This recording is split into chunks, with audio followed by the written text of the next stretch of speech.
कि कोरोना की जो बीमारी है वो कुछ मजहब या धर्म देख के नहीं है। किसी भी इंसान को ये हो सकता है क्योंकि ये वायरस है, किसी के ऊपर भी अटैक कर सकता है। तो ऐसे कुछ नहीं है कि सिर्फ मुस्लिमों को ही ये बीमारी होगी और बाकी हिंदू लोग इसमें से छूट जाएंगे। तो ये सरासर गलत बात है अगर ऐसे कोई सोचता है तो। दूसरी बात जो है वो यहाँ पे सही कही गई है कि औरंगाबाद का अगर हम सोचे तो औरंगाबाद में मुस्लिम एरिया में ये बीमारी बहुत बड़े तरीके से फैल रही है। हमें ये सोचना चाहिए कि ये फैल क्यों रही है, क्योंकि जो स्टार्ट के जो केसेस है वो हिंदू केसेस भी है और मुस्लिम केसेस भी है। जिनको हम बोलते हैं पहली केस, वो पहली केस हिंदू भी है और मुस्लिम भी है। लेकिन कुछ जगहों पे मुस्लिम एरियाज में ये फैल रही है, वो भी सभी मुस्लिम एरिया में नहीं फैल रही है। जैसे मैं यहाँ पे एक एग्जांपल देके बताना चाहूंगा कि आरिफ कॉलोनी का जो एरिया है, आरिफ कॉलोनी के एरिया में बहुत पहले एक केस मिला था, लेकिन वहां पे आरिफ कॉलोनी में इतनी बड़ी संख्या में ये नहीं फैला जितना कि आसिफिया में फैला, जितना कि पंचकुआ में फैला, जितना कि नूर कॉलोनी में फैला। तो इसमें जब हमने बहुत वहां के लोगों से बातचीत की, कुछ वहां पे हमने देखा, उससे एक चीज साफ साफ ध्यान में आती है कि अगर आप कंटेनमेंट जोन में है, मतलब आप जो है आजू बाजू से सील है, तो ऐसे एरिया में लोगों की गलतफहमी ऐसी है कि भाई हमारी जो गली है, हमारी गली हम इधर से बंद कर देंगे, इधर से बंद कर देंगे और अंदर के अंदर हम घूमते बैठेंगे। ये बहुत बड़ी गलतफहमी है, मुझे ऐसा लगता है, क्योंकि कोरोना के बारे में अगर हमें पूरा पूरा दिल में एक जानकारी रखनी चाहिए, दिमाग में, तो एक बात हमने जरूर समझ लेनी चाहिए कि हमने ऐसे बर्ताव करना चाहिए इन दिनों में कि हमारे सामने वाला हर कोई शख्स ये कोरोना बीमारी वाला है। जब तक हम ये समझ नहीं लेंगे खुद में कि हमारे सामने बैठा हुआ हर एक आदमी कोरोना बाधित हो सकता है, तब तक हम अपने खुद का उससे बचाव नहीं कर पाएंगे। चाहे आप मेरे कितने भी करीबी दोस्त हो, लेकिन हम आंखों से हम परख नहीं सकते कि आप लोगों को, आपको कोरोना बीमारी होगी या नहीं होगी। तो इसलिए हमको लगता है कि ये बहुत ही इंपॉर्टेंट है कि हम ये चीज पूरी पूरी ध्यान में रखें और हर एक से जो है एक मिनिमम, जिसको बोलते हैं 2 गज की दूरी जो है वो बनाए रखें हर एक से। मास्क जो है वो मास्क 100% पहने। मुझे ये भी सामने आया है कि जो हमारे कंटेनमेंट जोन्स है, तो कंटेनमेंट जोन्स होने के बावजूद वहां पे मास्क का वापर नहीं होता है। छोटे छोटे बच्चों को हम छोड़ देते हैं। अभी छोटे छोटे बच्चे जो है, तो छोटे बच्चे के द्वारा ये बीमारी बहुत बड़ी संख्या में फैल भी सकती है। उनको भी मास्क का उपयोग लाना चाहिए। और अभी जैसे छुट्टियों के दिन है, बच्चे खेलते रहते हैं कॉलोनी में या गली में, तो खेलते खेलते अगर ये किसी कांटेक्ट में आ जाते हैं बच्चे की कि जो कोरोना पॉजिटिव है, और वो वापस किसी भी घर में घुस जाएंगे, कुछ भी करेंगे। अभी बच्चे हैं तो हमें लगता है कि अरे बच्चे हैं, वो उनसे क्या खतरा हो सकता है, लेकिन ऐसे नहीं है। कोरोना बीमारी ऐसे सामने आया है दुनिया भर में कि 6 महीने के नवजात शिशु से 95-100 ईयर्स के लोगों तक हर एक को यह वायरस ने अफेक्ट किया। तो इसलिए हमने वो चीज भी ध्यान में रखनी चाहिए। और जो सवाल जो पूछा गया कि मुस्लिम एरियाज में पर्टिकुलरली, तो सिर्फ मुस्लिम एरिया में नहीं है, लेकिन जो मुस्लिम एरिया में घर बहुत छोटे छोटे हैं, बहुत नजदीकी है, बहुत ज्यादा कॉम्पैक्ट है, या फिर स्लम एरिया है, वहां पे भी अगर अच्छे से खबरदारी नहीं ली गई है तो ये बीमारी जरूर फैल रही है। हर एक स्लम में जरूरी नहीं है कि ये बीमारी फैले ही फैले। अगर हम पूरी की पूरी यहाँ पे सावधानी बरतते हैं तो मुझे 100% यकीन है कि हम इसको जो है डिफीट कर सकते हैं। सर, चौराहे गली पे ऐसे मतलब कुछ लोग बैठते हैं और बातें करते हैं और वो कहते हैं कि सिर्फ मुसलमानों को ये लोग टारगेट कर रहे हैं, तो उस पर आपका क्या कहना है? देखिए, ये बात तो सरासर झूठ है, क्योंकि इसको मैं ये बोलना चाहूंगा, मैंने स्टार्ट में ही बोला कि कोरोना वायरस जो है वो मजहब देख के तो अटैक नहीं कर रहा है, वो किसी भी इंसान को अटैक कर सकता है। और जो चौराहों पे जो मेरे दोस्त बैठ के बातें करते हैं दुनिया भर की, तो उनको तो मैं यही सलाह देना चाहूंगा कि आप जो वहां पे बैठे हो, अगर आप में से एक कोरोना पॉजिटिव है और सिम्टोमेटिक कैरियर है, तो आप सभी कोरोना के पॉजिटिव है। और सोसाइटी को और जो मुस्लिम एरिया को सबसे ज्यादा थ्रेट आप ही से है, खुद से। तो इसलिए मेरी सबको इनको सलाह है कि आप कृपया ऐसे रूमर्स जो है, ये ऐसे मिस इन्फॉर्मेशन और रूमर ना फैलाएं। और इसमें जो है सोसाइटी को अगर हमने प्रोटेक्ट करना है, टोटल सभी सोसाइटी को, तो इसके लिए हम हिंदू या मुस्लिम ऐसे ना देखते हुए अपने अपने घर का और अपने अपने गली का और अपने अपने कॉलोनी का यहाँ पे जो है यहाँ पे प्रोटेक्शन करें। प्रोटेक्शन करने की एकदम सही सही वजह जो है वो 3 वजह है। एक तो सबसे पहले हमने मास्क पहनना चाहिए।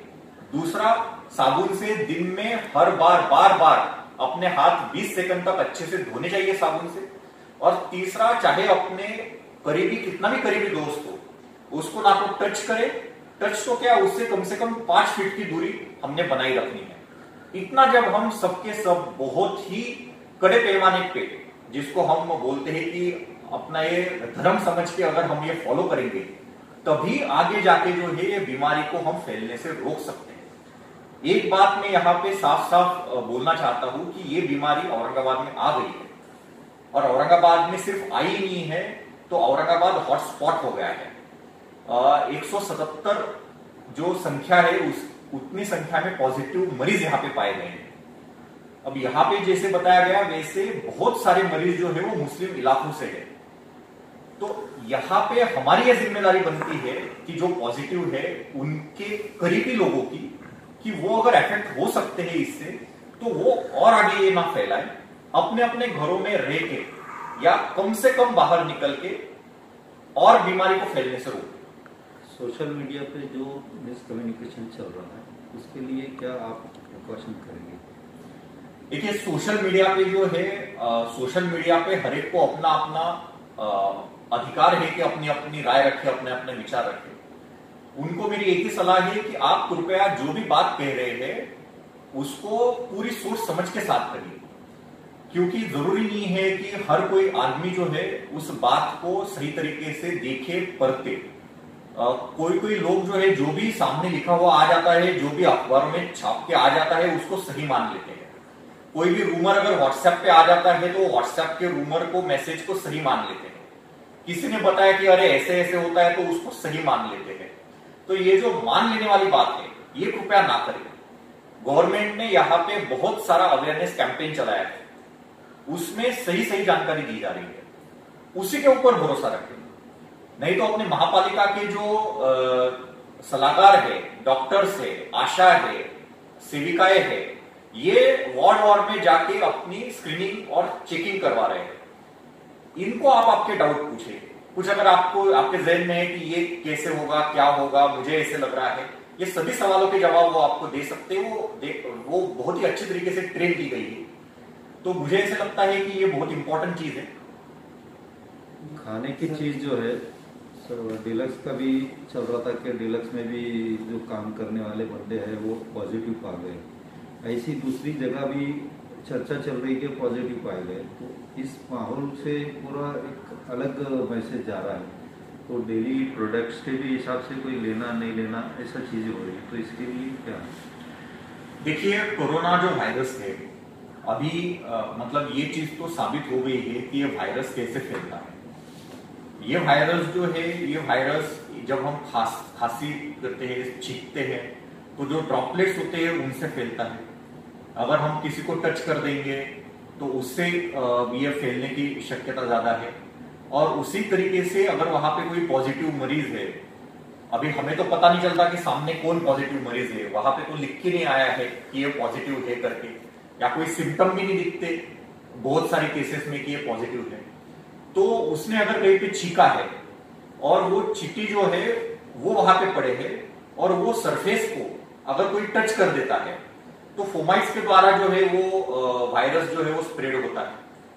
तो आपने जो सवाल पूछा कि डेयरी प्रोडक्ट से खाने पीने की वस्तुएं हैं, तो जितना कि मेरा मानना है कि ये बहुत ही गलत सोच है, क्योंकि बीच में ऐसे आया था कि अखबार जो है वो अखबारों से भी कोरोना वायरस फैलता है, बट ये सारा झूठ है। तो जहां तक कि मेरा मानना है और जहां तक कि साइंस ये बोलता है आज की डेट में, खाने पीने की वस्तुओं से कोरोना बिल्कुल नहीं फैलता। हाँ, लेकिन एक बात हमने जरूर ध्यान में रखनी चाहिए कि जो खाने पीने की वस्तुएं बेचने वाला इंसान है, वो अगर आपका कोरोना संक्रमित है तो जरूर आप उसके नजदीकी जाने से या कांटेक्ट में आने से आपको कोरोना की बीमारी हो सकती है। इसलिए फिर हमने क्या बरतनी चाहिए सावधानी कि कोई फल विक्रेते हैं, कोई सब्जी विक्रेते हैं, कोई खाने पीने की वस्तु बेच रहे हैं, उनके वो इंसान के करीब में ना आए। आप जो है आपकी वस्तुएं आप खरीदी करिए और अच्छे से रहिए। सर, कहीं ऐसे इलाके हैं जहाँ पर पानी नहीं आ रहा है तो वो लोग बार बार हाथ नहीं धो सकते और वो उनकी माली हालत भी ऐसी नहीं है कि वो सैनिटाइजर यूज करें, तो उन लोगों के लिए क्या मदद की जाएगी आपकी ओर से? हाँ, तो ऐसे कई सारे इलाके हैं। सबसे पहले तो मैं बताना चाहूंगा कि ये रियल इशू है अपने औरंगाबाद के लिए पानी का, कि बहुत सारी बस्तियों में और जहां पे केसेस भी पाई गई है उन्हीं बस्तियों में भी पानी की बहुत समस्या है। इसके ऊपर एडमिनिस्ट्रेशन के तरीके से हमने पूरी कोशिश की है कि उनको थोड़ा अच्छे से पानी की उपलब्धता की जाए। महापालिका की तरफ से कोशिश जारी है, लेकिन जहां पे पानी नहीं है वहां पे मास्क और सैनिटाइजर डिस्ट्रीब्यूशन का भी हमने इसमें एडमिनिस्ट्रेशन की तरफ से डिसीजन लिया है। और इस तरीके से जो है अगर जरूरत पड़ती है तो वहां पे हम मास्क और सैनिटाइजर डिस्ट्रीब्यूशन भी करेंगे ताकि वो उसका इस्तेमाल कर सके।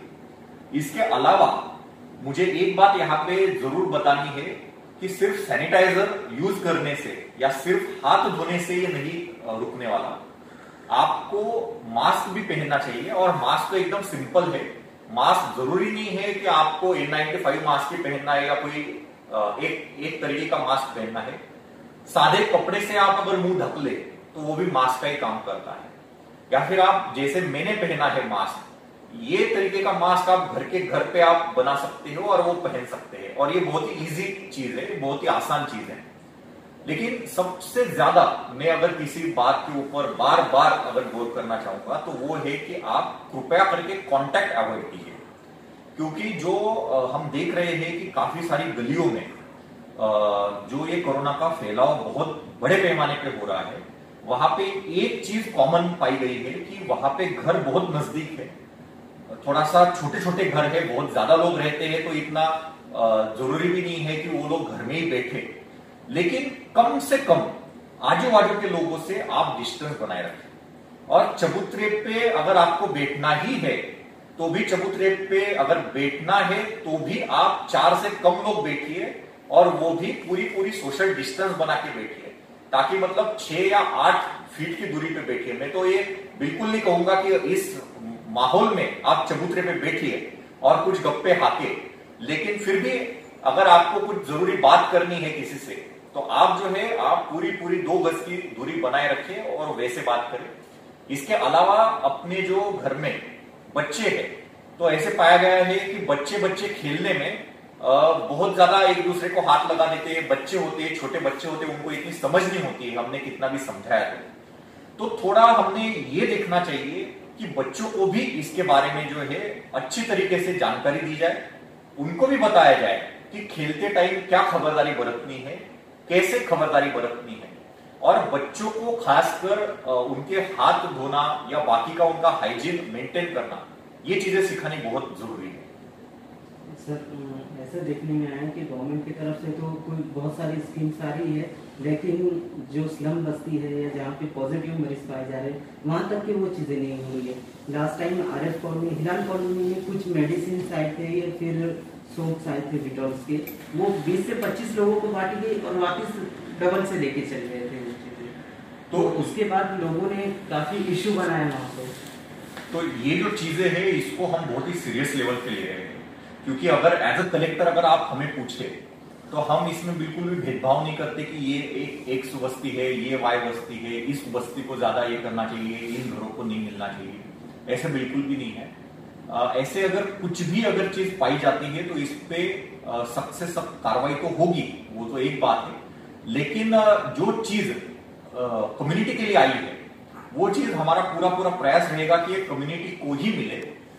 साबुन हो गया, आपका सैनिटाइजर हो गया है, जो भी चीजें हैं डिस्ट्रीब्यूशन में, मैं ये सबसे अपील करना चाहूंगा आपके माध्यम से, अगर ऐसे कहीं पे नहीं हो रहा है तो आप बेशक मुझे भी कांटेक्ट कर सकते हैं, और जो हमारे कमिश्नर है महापालिका के आस्तिक कुमार पांडे साहब, उनको भी आप कभी भी कांटेक्ट कर सकते हैं। हम व्हाट्सएप पे अवेलेबल रहते हैं, तो आप हमें व्हाट्सएप मैसेज भी डाल सकते हैं कि यहाँ पे ऐसे ऐसे हो रहा है।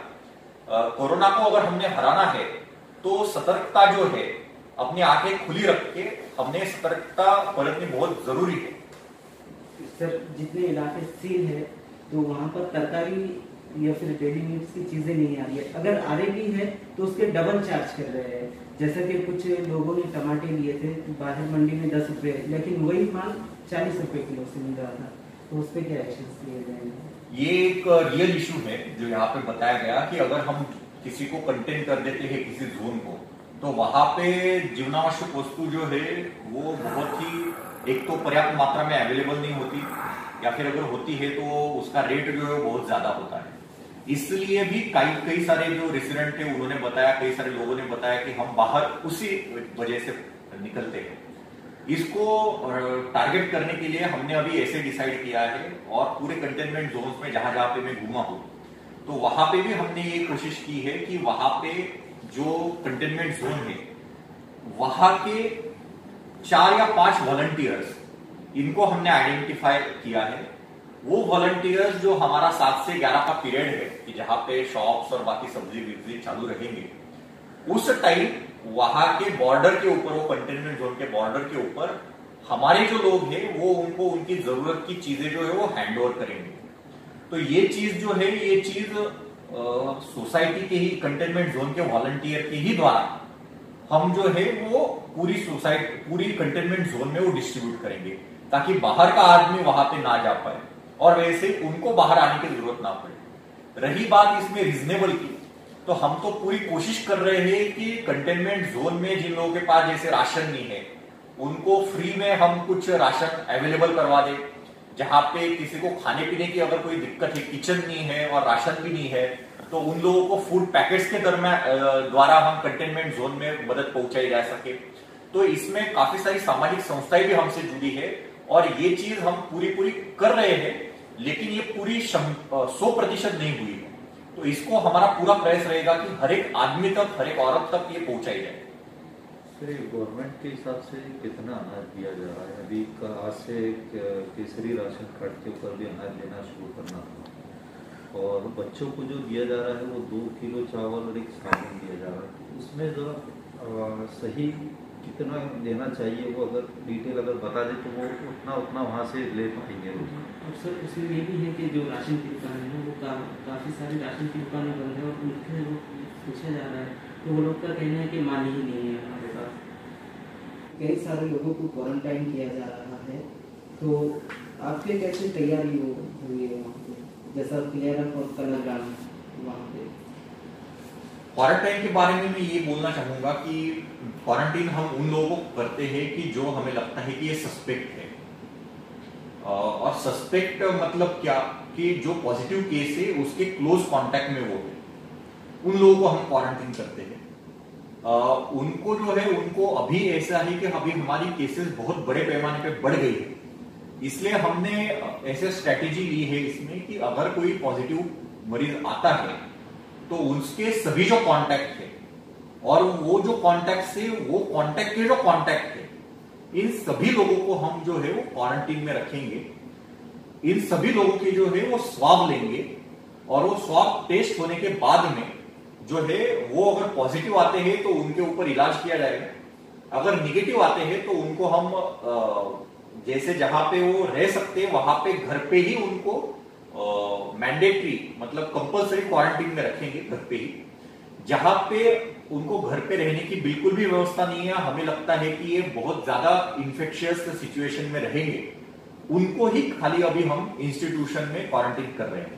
सर, इंस्टीट्यूशन क्वारंटाइन कर रहे हैं तो वहाँ पे जो सहरी या फिर इफ्तार का है तो वहाँ पे क्या इंतजाम किया जाए?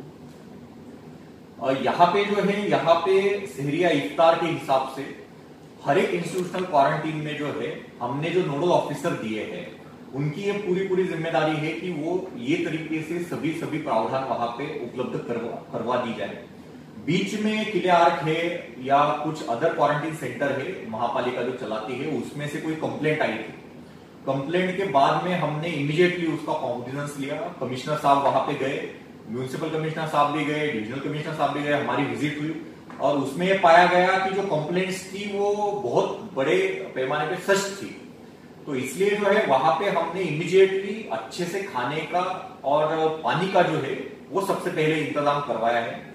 उसके अलावा वहां पे 24 घंटे के लिए उनपे निगरानी के लिए और मेडिकल जो है वो मेडिकल पैरामेडिक स्टाफ रहेगा और डॉक्टर्स के द्वारा जो है उनका रेगुलर चेकअप किया जाएगा। वो भी हमने वहां पे जो है व्यवस्था अभी करवा के दी है। इसमें भी मैं सबको ये अपील करना चाहता हूं कि इसमें भी अगर आपके कोई रिश्तेदार है जो कि क्वारंटीन सेंटर में है, उनको तकलीफ है या फिर क्वारंटीन सेंटर में जो लोग हैं उनको खुद से ही कुछ तकलीफ है, तो आप बिनदिक्कत जो है वहां पे हमने हर एक के नंबर फ्लैश किए हैं। वहां नंबर पे आप व्हाट्सएप कर दीजिए या कमिश्नर साहब को या मुझे व्हाट्सएप कर दीजिए। ये जो है ये बड़ी संख्या में यहाँ पे जो कंप्लेंट्स थी, ये मुझे ऐसे लगता है कि अभी वो कंप्लेंट्स बहुत कम रह गई है। सर सुबह भी एक कॉल आया था मेरा जो क्वारंटाइन है वहाँ पर कोई लेडी थी, कल उसे यहाँ रोशन गेट से कुछ क्वारंटाइन किया गया था, तो बीपी भी था, उसे शुगर भी था, लेकिन आज उसको रोज़ा भी नहीं हुआ वो और बीपी शुगर की गोलियां भी नहीं दी गई उसे। तो प्रशासन की तरफ से एक्शन लेने के बाद भी क्यों ऐसी चीजें बार बार सामने आ रही है? तो जैसे अभी सबको पता है कि यहाँ पे अपने औरंगाबाद में बहुत बड़ी संख्या में केसेस भी आए हैं और बहुत बड़ी संख्या में जो है हर एक क्वारंटीन सेंटर में लोग हैं। ऐसे हो सकता है कि कुछ जगह पे कुछ निग्लेक्ट हो। अगर निग्लेक्ट होता है तो हम इसको बिल्कुल बर्दाश्त नहीं करेंगे, लेकिन बहुत सारी जगह पे ऐसे पाया गया है कि कई बार ऐसे होता है कि मरीज जो है या फिर जिनको क्वारंटीन किया गया है वो अपनी जो मेडिकल हिस्ट्री है वो छुपा के रखते हैं या सामने नहीं आते हैं, खुद से नहीं बोलते हैं कि ऐसा ऐसा है, डरते हैं या फिर मदद मांगनी है तो उसके लिए हिचकिचाते हैं। तो मुझे लगता है कि ये तीनों भी चीजें गलत है। वहां पे हमने वापस उसमें सूचना दी गई है और जैसे अभी जो मेडिकल पेशेंट है उसका जिक्र किया गया, तो हम पूरी कोशिश करेंगे कि उनको अच्छे से जो है वहां पे रखा जाए। लेकिन मेरी आपके द्वारा सबसे अनुरोध है, मेरी अपील है कि सब लोगों ने, अगर हम प्रशासन को अगर सहकार्य करते हैं तो ही हम ये बीमारी का फैलने से रोका जा सकता है। क्योंकि अगर हम ऐसे बोलेंगे कि भाई हम डर के मारे सामने नहीं आ रहे या हम हिचकिचा रहे हैं या फिर हम ऐसे समझ के बैठे हैं कि हमें ही टारगेट किया जा रहा है, तो ये बहुत सरासर गलत है। हमें कोरोना है और हम फैलाते जाएंगे और हमें पता भी नहीं चलेगा। अचानक से बहुत ज्यादा जब केसेस आएंगे तब पछतावा करके कोई फायदा नहीं है। खाली इसमें इतना एक अपील कर दीजिए कि लोग डरे हुए हैं, जैसा आजू बाजू के वो निकलने को भी डर रहे हैं, एक पेशेंट निकल जाता है तो बाजू आने को भी डर रहे हैं, तो उनसे अपील कीजिए कि भाई हमको कोऑपरेट कीजिए। तो जनरली वो प्रॉब्लम आ रहा है, तो रात में भी हम थे वहाँ रोशन गेट पे, तो वही प्रॉब्लम आया। और इसमें ऐसे भी है कि लोग ये सोच रहे हैं कि ठीक है क्वारंटाइन कर देंगे तो वहाँ पे हमारी नमाज है या फिर रमजान का महीना इबादत वो करने तो मिलेगा भी, उसमें वो भी बताइए कि ये सब चीज़ों का इंतजाम है और खुल के सामने आइए और डरिए मत, क्यों तो डर काफ़ी लोगों में बैठ गया है। तो मेरी सबसे यहाँ पे अपील है कि सबसे पहला बात तो ये है कि आप डर को अपने दिमाग से निकाल लीजिए, क्योंकि डर के हम कुछ भी हासिल नहीं करेंगे। यहाँ पे मैं ये बताना चाहता हूँ कि कोरोना बीमारी जिनको हुई है औरंगाबाद में भी और पूरे दुनिया भर में पाया गया है कि 80% लोग ये एकदम ठीक तरीके से, जिनको कोई सिम्टम्स भी नहीं है, वो अच्छे से अपना इलाज करवा के अच्छे भी हो गए। तो इसलिए इसमें डरने की कोई बात नहीं है। रही बात अगर आपको कोरोना है तो आपको कहीं से ना कहीं से कोरोना आया है, इसका मतलब आपने बहुत कुछ ज्यादा खराब काम कर लिया है इसलिए आपको सजा मिल रही है, ऐसे कोई भी बात नहीं है। और वैसे बाकी लोगों को भी मेरी राय होगी कि ऐसे आप बर्ताव भी ना करें। लेकिन एक बात जरूर है कि लोगों में डर है कि भाई हमें ये उठा के लेके जाएंगे, कहीं तो बंद कर देंगे जहां पे कुछ नहीं व्यवस्था रहेगी, कुछ भी जेल जैसा ये सिचुएशन रहेगा, ऐसे बिल्कुल भी नहीं है। हम भी इंसान है, आप भी इंसान है।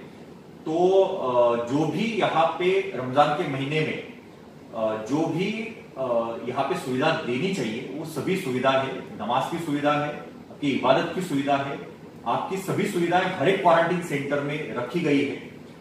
और इसके अलावा जैसे यहाँ पे जिक्र मैंने स्टार्ट में भी किया कि इसमें इफ्तार के अनुसार या खाने के अनुसार जो भी हमने सुविधाएं देनी है वो भी हमने सुविधाएं यहाँ पे अभी उपलब्ध करवा के दी है।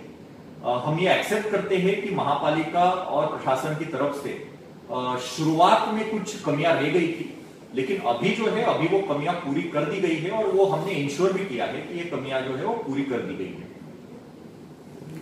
Thank you.